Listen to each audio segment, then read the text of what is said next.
Hey everyone, this is Ben Stewart. I'm with Stewart Nutrition. Today we're going to answer the question and clarify the confusion between all the different acronyms and third-party certifications that there are when it comes to food, supplement, and cosmetic manufacturing. There's so many different acronyms in our industry, like anything else with an industry that's very technical. It can get really confusing, especially if you're an outsider looking in. There's FDA, USDA, GMP, NSF, organic, there's halal, there's kosher, there's NSF for sport, there's informed sport, UL, you name it. There's like just so many different certifications. And a lot of manufacturers kind of play the approach of, I'm going to throw a couple of them at you and it just looks legitimate because you don't understand what it is. But I think that every brand should really be equipped at like, what are they actually looking for when they're talking to a manufacturer? So first and foremost, we're going to go through the basics, the ones that your manufacturer absolutely needs to have if they're going to produce any products for you. They need to be registered with the FDA. And if they're producing a food or a supplement product, they need to be registered with USDA for a food license. It sounds like that's sophisticated, but that's really basic. They need that just to be able to operate legally. Now on top of that, there's third-party certifications. The third parties do a much better job at auditing the manufacturers on an annualized basis, and the audits are usually more intensive than some of the FDA ones are, even speaking from experience. So the credible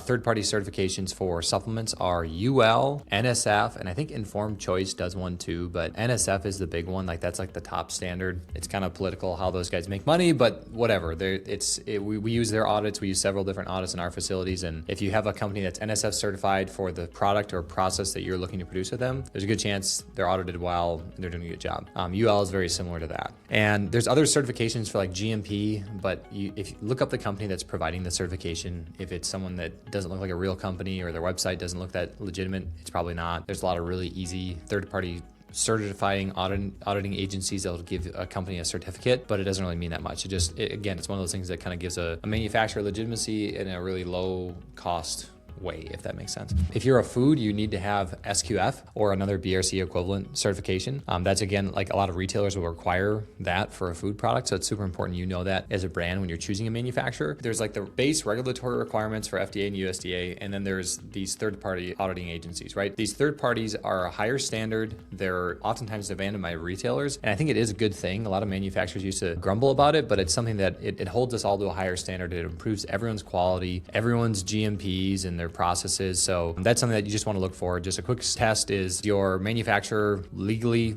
covering their basis on FDA and USDA. And beyond that, it's good to ask for NSF or a UL GMP certification. There's probably a lot of others third-party certifications in our industry, but those kind of cover the basics. And if you're a brand, make sure that you ask for copies of those certificates and make sure that they're up to date. And if you want, you can ask for more questions. Follow us on LinkedIn or look at our YouTube channel. We have other videos that talk about auditing and just, going to your manufacturer, what questions you should ask them, and feel free to check those out as well. But thanks so much for listening. We'll see you in the next video.